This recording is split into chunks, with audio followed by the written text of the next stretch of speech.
Доброго вечора. Час новин на телеканалі АТР, 12 травня, 1170-й день анексії Криму, у студії Ескандер Маметов. У дворі Ільмі Умерова провели дуа. Молебень приурочили до річниці порушення проти нього кримінальної справи, а також арешту 4 бахчисарайців у справі Хізбут Тахрір. Мусульмани помолилися за усіх незаконно ув'язаних в Криму та за його межами кримчан. Після молебнів з промовою виступили Наріман Джеліал та Ільмі Умеров. Переслідування нашого народу продовжується. Ми всі добре знаємо, через що це. Я гадаю, що окупанти тут надовго не затримуються. Настане їх година. Наша батьківщина звільниться від їхніх чоботів.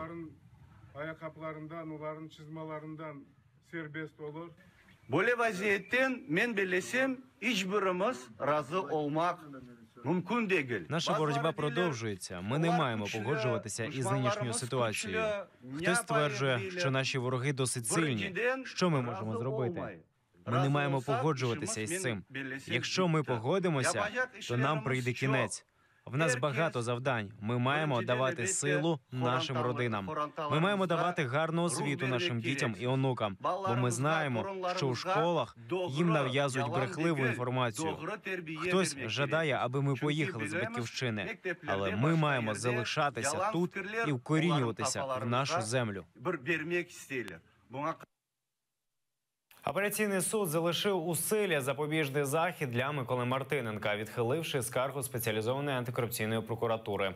Суд залишив екс-нардепа на поруках депутатів і міністрів. У суді антикорупційна прокуратура заявила, що Мартиненко порушує рішення суду першої інстанції у частині виконання зобов'язань. Сам Мартиненко заявив, що справа проти нього сфабрикована грузинською групою під керівництвом Михайла Саакашвілі. Екс-нардепа підозрюють у причетності до розтрат понад 17 мільйонів гривень. Залишити без змін апеляційну скаргу прокурора в кримінальному провадженні прокурора 4-го відділу. У мене немає емоцій. Ні гарних, ні поганих. Ця справа абсолютно розвалиться. Це перше питання, що ми повинні всі розуміти, тому що вона сфальшована, вона зліплена.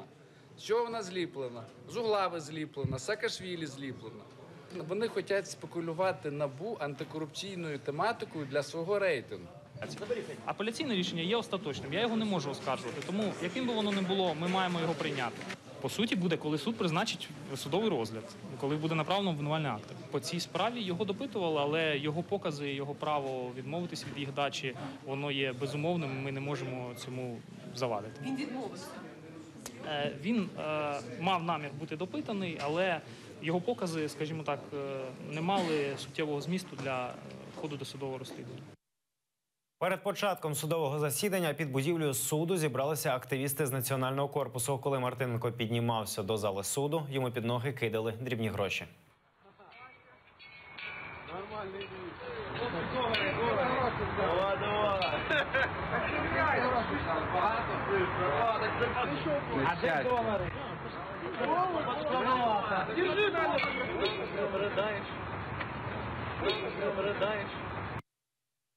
Прокуратура Автономної Республіки Крим порушила кримінальне провадження у справі будівництва Керченського мосту через порушення екологічних правил. В Академії наук України попередньо оцінили збитки на 10 мільярдів гривень. На сьогоднішній день юридичних і фактичних підстав немає у російської сторони здійснювати будь-які будівництва, тому що не погоджувалась також екологічна безпека, не погоджувалась, ми не знаємо, які норми будівельні застосовуються, щоб не порушувати цю екологічну безпеку. Крім того, прокуратури в ході досудового розслідування здобути інформація відповідних спеціалістів, фахівців Національної академії наук України, які попередньо зробили висновок, що вказане будівництво вона вплине на флору, фауну Азовського та Чорного моря. Тотальної депортації очікували кримські татари на початку анексії Криму. Про це нагадав лідер кримських татар Мустафа Джемілєв напередодні Дня пам'яті жертв депортації. Зараз, повідомив Джемілєв, Росія прагне змінити національний склад окупованого Криму. Для цього загарбники витісняють корінних мешканців і завезли на півострів близько 500 000 росіян. Ми, взагалі-то, первые дни ожидали тотальной снова депортации, потому что были такие слухи, была такая информация. Но потом выяснилось, что там мнения в Кремле в отношении крымских татар разделились на две части. Одни считали, что надо как-то договориться, купить, запугать там лидеров Меджлиса крымско-татарского народа, чтобы они проявили лояльность, согласие с оккупацией. А вторая линия была на то, что концепция была такая, что с крымскими татарами невозможно договориться, и поэтому надо действовать традиционными методами, то есть репрессии. Сейчас в основном делается ставка на репрессии. Политика выживания крымских татар, то есть создать такие условия, чтобы крымские татары сами покидали Крым. Траурний мітинг до річниці Дня пам'яті жертв депортації 1944 року у Анкарі відбудеться. Напередодні влада турецької столиці заборонила проведення траурного заходу через діючий надзвичайний стан в Україні. Сьогодні губернатор Анкари дозволив провести жалобні заходи. Мітинг відбудеться завтра о 1-й годині на одному з головних майданів Анкари – Анадолу. Телеканал АТР транслюватиме його у прямому ефірі. Достукайся до мера. На захист здоров'я своїх дітей вийшли сьогодні під стіни Київської мерії батьки хворих на рідкісне генетичне захворювання – незасвоєння білку. Держава виділяє таким дітям необхідні біологічні добавки. Без них у малюків починається враження нервової системи. Цього року Київрада закупила біологічні добавки, які підходять не всім. Івану 8 років. Від інших дітей його відрізняє генетичне захворювання. Його організм не засвоює білки. Це означає, що їсти він може овочі і спеціальні білкові суміші. До середини 2016 року Київрада закуповувала суміші для кожного малюка. Зараз видають те, що закупили по тендеру, без урахування особливостей організму, розповідає батько Івана. 2 рази. То принудить його пити смесь, яку він не хоче, я не можу.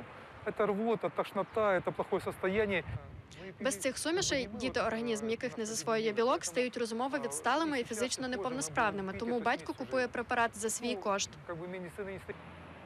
Баночка смеси стоит примерно 4,5-5 тысяч гривен. Нам надо, если мы сейчас экономим, мы сейчас пьем 3 баночки, вообще надо 5 баночек. Да, 5 на месяц, да. Поставьте 5 баночек на 5 тысяч, это 25 тысяч, это больше бюджета любой сім'ї. Сьогодні життя Івана залежить від того, чи зможе батько купити харчову добавку. Я мрію, щоб я був живий і здоровий, і інші. Батьки зі своїми хворими дітьми прийшли під Київську міську адміністрацію, щоб дізнатись, чому ніхто не закуповує біологічні суміші, які підходять їх дітям. Це жінка відповідальна. Я не так кричу. Где мэр? Мэр где? Мэр где? Где заместитель мэра, ответственный по медицинской части?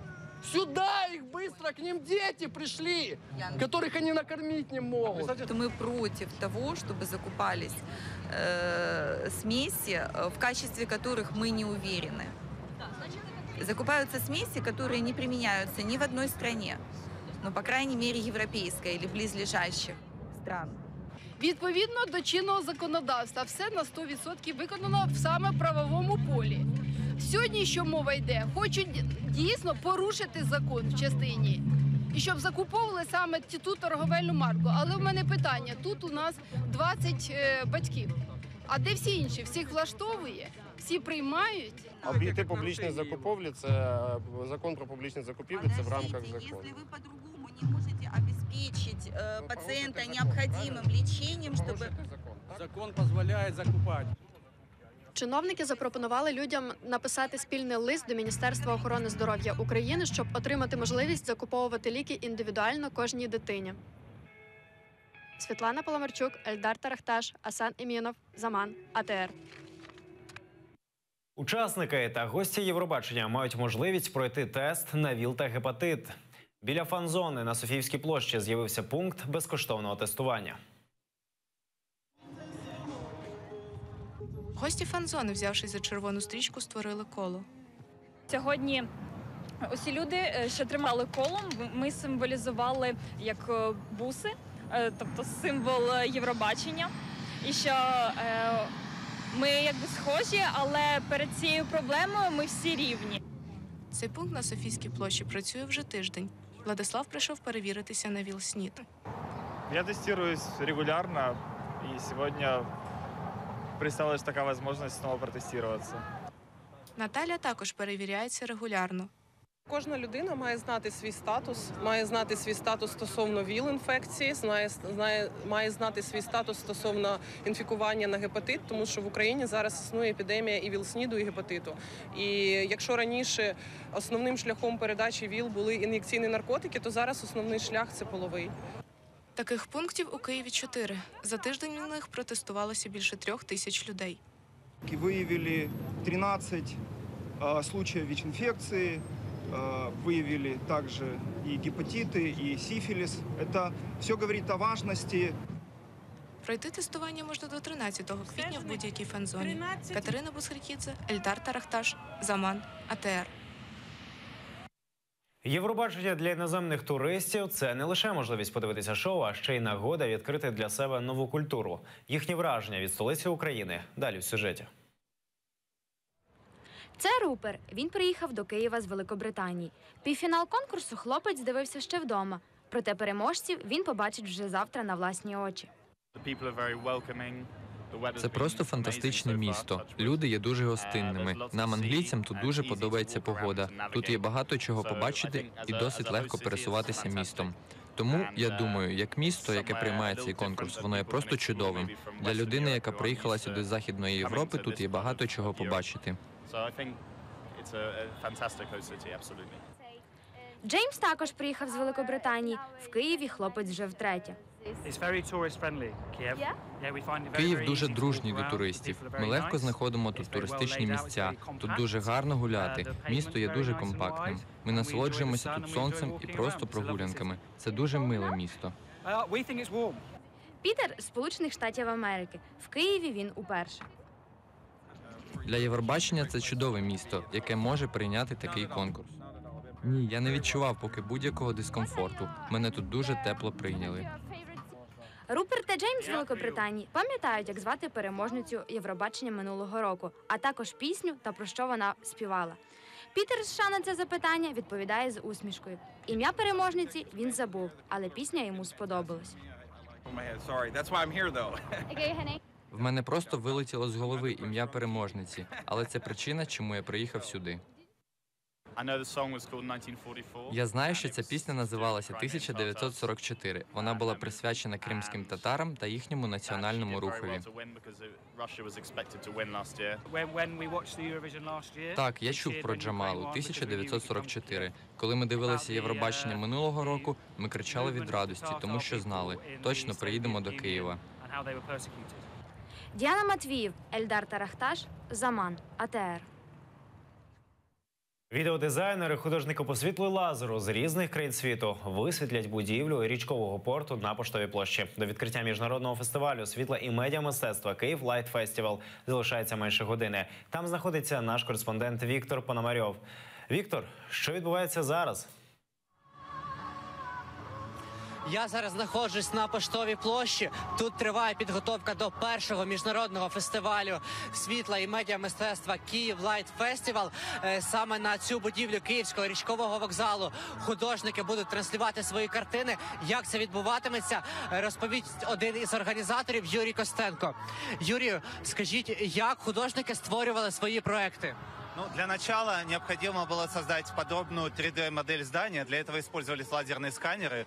И дальше эта работа была выложена в интернет. И мы связались с ведущими комьюнити, которые занимаются подобными проектами, и рассказали о конкурсе. Соответственно, художники из 11 стран скачали эти модели и подготовили около 30 работ. Значит, для этого надо обладать специальными знаниями, то есть, допустим, знать 3D-пакеты, но маппинг этим не ограничивается. Многие художники сделали совершенно необычные работы. Например, есть работа в области, сделанная по технике пластилиновой анимации. Есть стоп-моушен анимация, это когда просто выкладываются объекты, снимаются, фотографируются. Есть ручная анимация. То есть дальше художники просто подключали свою фантазию, использовали этот дом как огромный экран нестандартной формы и пытались использовать его пространство для того, чтобы рассказать свои истории. А скажіть, як саме картинка потрапляє на фасад будівлі?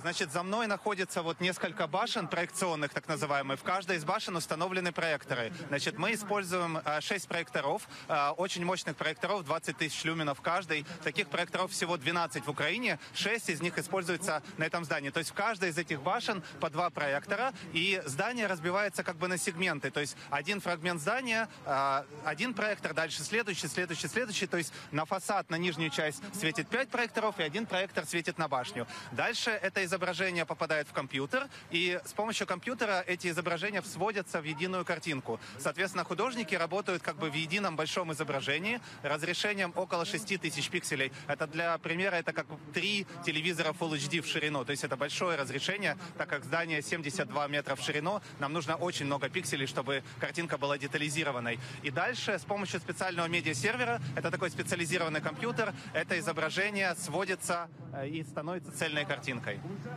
Дякую.